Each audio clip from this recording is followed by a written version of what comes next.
জ্বালানি নিরাপত্তা নিশ্চিত করার জন্য সরকার কোনো আপোষ করছে না, এমন মন্তব্য করেছেন অর্থ ও পরিকল্পনা মন্ত্রী আমির খসরু মাহমুদ চৌধুরী।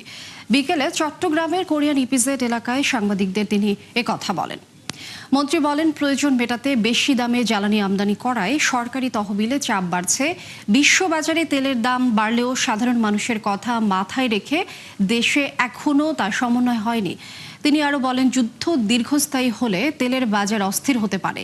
এটা আমদানি নির্ভর বাংলাদেশের জন্য বড় চ্যালেঞ্জ। পরিস্থিতি মোকাবেলায় কৌশলগত ব্যবস্থাপনা ও রেশনিং চালু রাখার প্রস্তুতি নিয়েছে সরকার।